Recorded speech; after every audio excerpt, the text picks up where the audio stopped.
The statements we're about to show you are from the Holy Quran, and is said to be the official, unchanged, pure word of God, revealed over 1400 years ago.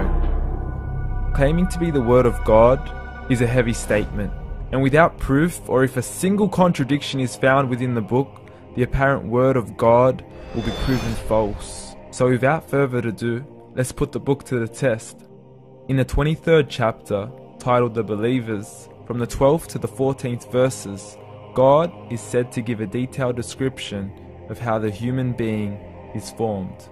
It begins by saying, "We then placed him as a sperm drop in a place of settlement, firmly fixed. Then we made the drop into a alaqa." We will translate this word very soon.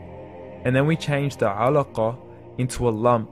Then we made out of that lump into bones. And then we clothed the bones with flesh. Then we caused him to grow and come into being and attain the definitive human form."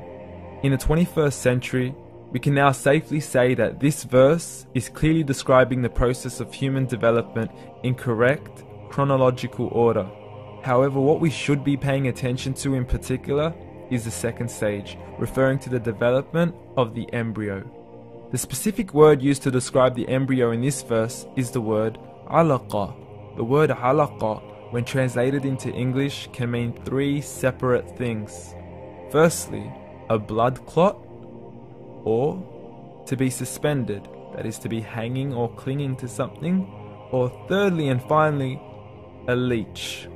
Now, all three definitions don't come anywhere near what we perceive to be the human embryo. So, why are these words used, and what significance do they share with the human embryo? Can the embryo be described as a blood clot? Well, what do you think? In the third week of embryonic development, a tubular heart joins with the blood vessels to form a primordial cardiovascular system, and by the end of the third week, the blood is circulating and the heart begins to beat on day 21. The first thing that comes to mind in regards to being suspended or hanging is the umbilical cord. But we can't use that example because we are simply referring to step 2, before the baby has even formed. But we now know today that the umbilical cord is formed from the connecting stalk. And the connecting stalk is formed as soon as the embryo is formed. The embryo's connecting stalk has even been described by John Allen and Beverly Kramer as an object to suspend the developing embryo in the extra-embryonic column. So an embryo is suspended and does have a strong resemblance with a blood clot. What on earth would an embryo have to do with a leech?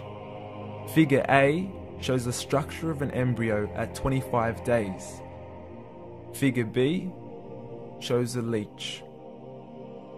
Now please note once again that the embryo in this stage is no greater than the size of a kernel of wheat. This is an X-ray of the embryo at 22 days. This is the internal structure of a leech. It's mind-blowing stuff, but you still haven't seen anything yet. This is the head of the embryo at 22 days. The detail you are seeing right now is absolutely impossible to be seen with the human eye and can only be seen with a microscope. This is the back end of a leech. There's no other words used to describe this other than mind-blowing. The pictures we have shown you are impossible to be seen with the human eye or even to be predicted by the human mind. Once again, the verses we have shown you were revealed over 1400 years ago to a man who couldn't read nor write. Are these the words of God? Descriptions of the human embryo in the Quran cannot be based on scientific knowledge in the 7th century. The only reasonable conclusion is that these descriptions were revealed to Muhammad from God, from God, from God, from God.